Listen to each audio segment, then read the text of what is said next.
അപ്പോൾ ഇന്നത്തെ എൻ്റെ ഒരു പുതിയൊരു വീഡിയോയിലേക്ക് എല്ലാവർക്കും സ്വാഗതം. ഒരു ഡേ ഇൻ മൈ ലൈഫാണ്. ഉച്ചവരെയുള്ള കാര്യങ്ങൾ എന്തൊക്കെയാണെന്ന് കണ്ടാലോ. അപ്പോൾ ഇന്ന് രാവിലെ തന്നെ നല്ല വെയിലുള്ളൊരു കാലാവസ്ഥയായിരുന്നു. ഞാൻ എണീറ്റ് വരുമ്പോൾ തന്നെ നല്ലൊരു പോസിറ്റീവ് എനർജിയാണ്. എനിക്ക് ഭയങ്കര ഇഷ്ടം അങ്ങനത്തെ കാലാവസ്ഥ. പിന്നെ ഇന്നത്തെയും പോലെ ആദ്യം തന്നെ ചായ വെച്ച് പിന്നെ ഇന്ന് സാമ്പാർ വയ്ക്കാമെന്നാണ് വിചാരിക്കുന്നത്. രാത്രി ദോശ ഉണ്ടാക്കാനാണ്. അപ്പോൾ പിന്നെ ഇപ്പോൾ സാമ്പാർ വെച്ച് കഴിഞ്ഞാൽ രാത്രി ദോശയ്ക്കും കൂടെയുള്ള കറിയാവില്ല എന്ന് വിചാരിച്ച് അങ്ങനെ സാമ്പാറിനുള്ള കഷ്ണങ്ങളൊക്കെ അരിഞ്ഞിട്ടു. പിന്നെ ബീറ്റ്റൂട്ട് എടുത്തു കഴിഞ്ഞപ്പോൾ പിന്നെ ബീറ്റ്റൂട്ട് ഇടാനൊരു ഇൻട്രസ്റ്റ് ഇല്ലാത്ത പോലെ കറിക്ക്. അപ്പോൾ പിന്നെ ബീറ്റ്റൂട്ട് അങ്ങനെ മാറ്റി വെച്ച് എന്നിട്ട് വേഗം പരിപ്പ് കഴുകിയിട്ട് എന്നിട്ട് കഷ്ണങ്ങളും വേഗം ഇട്ടിട്ട് കറി അടുപ്പത്ത് വെച്ചു. ഉപ്പ് മാത്രം ഇട്ടിട്ടാണ് വേവിക്കുന്നത്. തേങ്ങ വറുത്തരച്ച് വയ്ക്കാനാണ്. അപ്പോൾ പിന്നെ തേങ്ങയിൽ മസാലയൊക്കെ ഇട്ട് അരയ്ക്കാനാണ്. എന്നിട്ട് വേഗം അത് അടുപ്പത്ത് വെച്ചു. എന്നിട്ട് പിന്നെയാണ് ഓർത്തത് മുരിങ്ങയ്ക്ക ഇട്ട് കഴിഞ്ഞാൽ പിന്നെ കറിയിൽ അത് മൊത്തം ഉടഞ്ഞു പോകും. അപ്പോൾ പിന്നെ അത് തനിച്ച് വേവിച്ചിടാമെന്ന് വിചാരിച്ച് അങ്ങനെ അത് മാറ്റി വെച്ച് കറി അടുപ്പത്ത് വെച്ചു.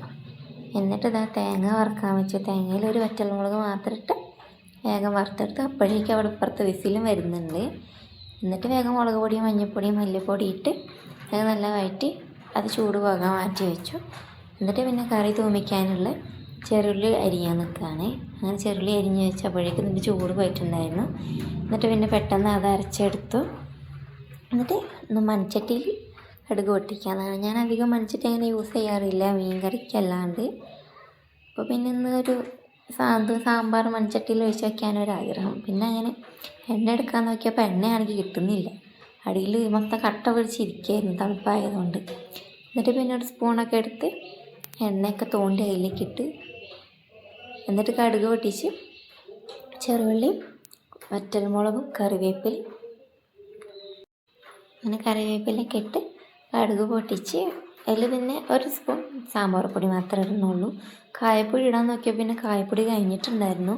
അങ്ങനെ സാമ്പാർ പൊടി മാത്രം ഇട്ടിട്ട് അങ്ങനെ സാമ്പാർ പൊടി കരിയാണ്ട് നോക്കുകയാണെങ്കിൽ ഇത് മൺചട്ടി ആയതുകൊണ്ട് ചൂട് നല്ല നിൽക്കുന്നുണ്ടായിരുന്നു. വേഗം കരിയാൻ തുടങ്ങിയിരുന്നു. പിന്നെ അങ്ങനെ പെട്ടെന്ന് കറി ഇതിലേക്ക് എടുത്ത് ഒഴിച്ചു. അങ്ങനെ ഒഴിച്ച് കഴിഞ്ഞുകൊണ്ട് ചട്ടീൻ്റെ ചൂട് കാരണം മൊത്തം ആവിയൊന്ന് ക്യാമറ അങ്ങ് കാണുന്നില്ലായിരുന്നു കുറച്ച് നേരത്തിന്.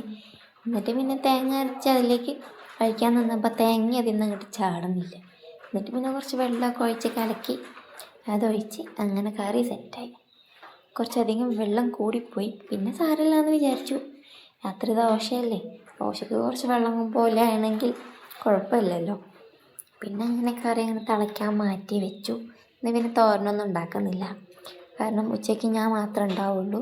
അപ്പോൾ തോരനൊക്കെ ഉണ്ടാക്കി കഴിഞ്ഞാൽ ഞാൻ അത്ര മൊത്തം കഴിച്ച് തീരുമില്ല. രാത്രി ദോശ ആയതുകൊണ്ട് അത് വേസ്റ്റാവും. അപ്പോൾ പിന്നെ ഞാൻ തൊട്ട് കൂട്ടാനൊന്നും ഉണ്ടാക്കുന്നില്ല, തോരനൊന്നും. വേണമെങ്കിൽ ഉച്ചയ്ക്ക് എല്ലാം മുട്ടയും വറുത്ത് കഴിക്കാമെന്ന് വിചാരിച്ച് ഒന്നും ഉണ്ടാക്കിയില്ല. പിന്നെ ഞാൻ ഇന്ന് ചോറ് വെച്ചിട്ടില്ല. ഇന്നലെ രാത്രി ചോറ് വെച്ചു. അപ്പോൾ പിന്നെ അത് അരിപ്പക്കൊട്ടയിലിട്ട് ആവി കയറ്റി ചൂടാക്കാമെന്ന് വിചാരിച്ചു. ഞാൻ വെള്ളത്തിലിട്ട് തിളപ്പിക്കാറില്ല കേട്ടോ. ഞാനിങ്ങനെ ചൂടാക്കാറ്. അരിപ്പക്കൊട്ടയിൽ വെച്ച് ആവിയിൽ കയറ്റി ചൂടാക്കും. എന്നിട്ട് പിന്നെ പപ്പയ്ക്ക് കൊണ്ടുപോകാനുള്ള ചോറൊക്കെ ആക്കി കൊടുത്ത് പിന്നെ അതൊക്കെ ചോറൊക്കെ വാങ്ങിയത് ആവി കയറ്റി ചോറൊക്കെ മാറ്റി വെച്ച് എന്നിട്ട് പിന്നെ പെട്ടെന്ന് പാത്രങ്ങളൊക്കെ കഴുകാൻ നോക്കുമായിരുന്നു. പാത്രങ്ങൾ കുറേ ഉണ്ടായിരുന്നു കഴുകാൻ. അങ്ങനെ പാത്രങ്ങളൊക്കെ പെട്ടെന്ന് കഴുകി കൗണ്ടർ ടോപ്പൊക്കെ ഒന്ന് ക്ലീൻ ചെയ്യാനുണ്ടായിരുന്നു. കാരണം നമുക്കറിയാലോ ഫുഡൊക്കെ ഉണ്ടാക്കി കഴിയുമ്പോൾ തന്നെ അടുക്കളേൻ്റെ കോലം എന്തായിരിക്കുമെന്ന്. അപ്പോൾ ഞാനൊക്കെ ഉണ്ടാക്കാൻ വന്നാണെങ്കിൽ നല്ല രീതിക്ക് വൃത്തികേടാകും അടുക്കളയൊക്കെ. എന്നിട്ടൊക്കെ കഴിഞ്ഞിട്ടാണ് ഞാനൊക്കെ വൃത്തിയാക്കാറ്. പിന്നെ അങ്ങനെ ഗ്യാസൊക്കെ ഉണ്ടല്ലോ തുടച്ച് ഇങ്ങനെ വൃത്തിയാക്കി. അപ്പോൾ അടുക്കളയത്തെ പണിയൊക്കെ കഴിഞ്ഞു എന്ന് വിചാരിച്ചപ്പോഴാണ് ഞാൻ ആ കാര്യം ഓർത്തത്. രാത്രി ദോശ ഉണ്ടാക്കാനുള്ള അരി അരച്ച് വെച്ചിട്ടില്ല എന്ന്. അപ്പോൾ പിന്നെ അങ്ങനെ പെട്ടെന്ന് അത് അരയ്ക്കാൻ നോക്കി. രാത്രി വെള്ളത്തിലിട്ട് വെച്ചതായിരുന്നു, കഴുകിയിട്ട് ഇട്ട് വെച്ചത്. പിന്നെ അങ്ങനെ വേഗം അതും കഴുകി അരയ്ക്കാൻ നോക്കുകയാണ്. അരയ്ക്കാൻ നോക്കുമ്പോൾ താഴെ ഇവിടെ ഒരാൾ എന്നോട് എടുക്കാൻ പറഞ്ഞ് ഭയങ്കര വാശിയായിരുന്നു. പിന്നെ അവനിങ്ങനെ എടുത്ത് വെച്ച് പിന്നെ ഞാൻ അരി അരയ്ക്കാറില്ല. മിക്സി ഓണാക്കുമ്പോഴേക്കും അവൻ ഓടി വരും, അവനും പിടിക്കാൻ പറഞ്ഞിട്ട്. അങ്ങനെ ഞങ്ങൾ രണ്ടുപേരും കൂടെ അങ്ങനെ അരിയൊക്കെ അരച്ച് വേവിച്ച് വെച്ചു. പിന്നെ കുറച്ച് ചോറൊക്കെ ഇട്ട് അരയ്ക്കണം, എന്നാലേ സോഫ്റ്റായിട്ടുണ്ടാവുള്ളൂ. എന്നിട്ട് അതൊക്കെ നല്ല 2 മിനിറ്റ് കൈ കൊണ്ട് ഇളക്കി ഒക്കെ മാറ്റി വെച്ച് പിന്നെ വേഗം അടിച്ചവർ തുടയ്ക്കാനാണ് നോക്കിയത്. പിന്നെ റൂമൊക്കെ വേഗം ഒതുക്കി വെച്ച് വന്ന് പിന്നെ അത് കണ്ടില്ലേ അവൻ്റെ വണ്ടികളൊക്കെ ഒന്നായിട്ടുണ്ടാകും ഹാളിൽ. അത് മൊത്തം പെറുക്കി വെക്കണ പണിയേ ഉള്ളൂ എനിക്ക്. എന്നിട്ട് വേഗം അതൊക്കെ വാരി എടുത്ത് വെച്ച് അതൊക്കെ കഴിഞ്ഞപ്പോഴാണ് ഞങ്ങൾ ഫോട്ടോ കണ്ടപ്പോൾ ഞാൻ അങ്ങനെ നോക്കി നിന്ന് പോയത്. നോക്കി നിന്നിട്ട് കാര്യമില്ലല്ലോ, പണിയൊക്കെ വേഗം തീർക്കണ്ടേ എന്ന് വിചാരിച്ച് എന്നൊക്കെ അവിടെ വെച്ച് വന്ന് ഞാൻ വേഗം അടിച്ചു വാരിയപ്പോഴേക്കും ഞാൻ വീഡിയോ എടുക്കാൻ മറന്നുപോയി. പിന്നെ ഞാൻ അരി അരച്ച 2 പാത്രം ഉണ്ടായിരുന്നു കഴുകാൻ, അതും വേഗം കഴുകി വെച്ച് അലക്കാനുള്ള തുണിയൊക്കെ ഞാൻ മെഷീനിലിട്ട് എന്നിട്ട് വേഗം തുടയ്ക്കാനാണ് പോയത്.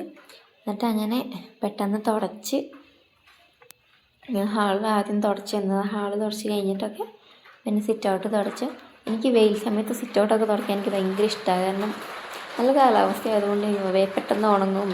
സിറ്റ് ഔട്ടൊക്കെ തുടച്ച് കഴിഞ്ഞാൽ നല്ല വൃത്തിയിൽ കിടന്നോളും. മഴയാണെങ്കിൽ തുടച്ചിട്ടൊന്നും ഒരു കാര്യമില്ല. അപ്പോൾ മഴ സമയത്ത് തുടയ്ക്കുന്നതുകൊണ്ട് വലിയ താല്പര്യമില്ല.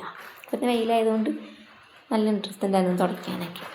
പിന്നെ മഴ സമയത്ത് തുണിക്കൊക്കെ സ്മെല്ലുണ്ടാവുമല്ലോ, പിന്നെ അപ്പോൾ യൂസ് ചെയ്യുന്നതാണ് കംഫർട്ട്. അപ്പം ഞാൻ എന്നും മറക്കും. അപ്പോൾ എന്തെങ്കിലും കംഫർട്ട് ഇട്ട് നൽകാമെന്ന് വിചാരിച്ച് അങ്ങനെ കംഫർട്ടൊക്കെ ഇട്ട് അലക്കൊക്കെ കഴിഞ്ഞു. പിന്നെ നല്ല വിശപ്പുണ്ടായിരുന്നു. പിന്നെ വന്നിട്ട് മൈദ കലക്കിയിട്ട് ചുമ്മാ ദോശ ഉണ്ടാക്കി കഴിഞ്ഞപ്പോൾ കഴിക്കാനൊരു ഇൻട്രസ്റ്റ് ഇല്ല. കുളിച്ചിട്ട് കഴിക്കാമെന്ന് വിചാരിച്ച്. അപ്പോൾ പിന്നെ അതൊക്കെ ഉണ്ടാക്കിയപ്പോഴേക്കും തുണിയൊക്കെ അലക്കി ഡ്രൈ ആയിട്ടുണ്ടായിരുന്നു. എന്നിട്ട് വേഗം ഡ്രയറിന് ഞാൻ തുണിയൊക്കെ എടുത്ത് ഇതുപോയി വിരിച്ചിടാനാണ് നോക്കണേ. ദോശയൊക്കെ ഉണ്ടാക്കി അവിടെ മാറ്റി വെച്ചു, കുളി കഴിഞ്ഞ് വന്ന് കഴിക്കാമെന്ന് വിചാരിച്ചിട്ട്. എന്നിട്ട് തുണി വിരിച്ചിടാനാണ് പോയത്. അങ്ങനെ പെട്ടെന്ന് തുണിയൊക്കെ എടുത്ത് കൊണ്ടുപോയി വിരിച്ചിട്ടു. എന്നാൽ നല്ല വെയിലുണ്ടായിരുന്നു. ചിലപ്പോൾ ഉച്ച കഴിഞ്ഞ് കഴിഞ്ഞാൽ മഴ തുടങ്ങും. അപ്പോൾ അതിന് മുമ്പ് തുണി വിരിച്ചിട്ട് കഴിഞ്ഞാൽ ഉണങ്ങി കിട്ടുമല്ലോ. അപ്പോൾ പിന്നെ വേഗം തുണി വിരിച്ചിട്ട് എന്നിട്ട് പിന്നെ ഞങ്ങൾ പോയി കുളിച്ചിട്ട് വന്ന് എന്നിട്ട് പിന്നെ ചായയൊക്കെ കുടിച്ചു. അപ്പോൾ ഇന്നത്തെ വീഡിയോ അത്രയേ ഉള്ളൂ. അപ്പോൾ ഞാനിത് എഡിറ്റ് ചെയ്യുന്ന സമയത്തൊക്കെ നല്ല മഴയായിരുന്നു. ആ സൗണ്ട് നിങ്ങൾക്ക് കേൾക്കുമായിരിക്കും. അപ്പോൾ എല്ലാവരും എന്തെങ്കിലും തെറ്റുകുറ്റങ്ങൾ എന്തെങ്കിലും ഉണ്ടെങ്കിൽ ക്ഷമിക്കണേ. വോയിസ് ഓവർ കൊടുക്കാൻ ചെറിയ മടിയും ചമ്മലൊക്കെ ഉണ്ട്, അതുകൊണ്ടാണ്. പിന്നെ അടുത്ത വീഡിയോ ആയിട്ട് ഞാൻ വരാം. അപ്പോൾ ഇഷ്ടപ്പെട്ടെങ്കിൽ എല്ലാവരും സപ്പോർട്ട് ചെയ്യാൻ മറക്കരുത്. അപ്പോൾ എല്ലാവർക്കും ബൈ ബൈ.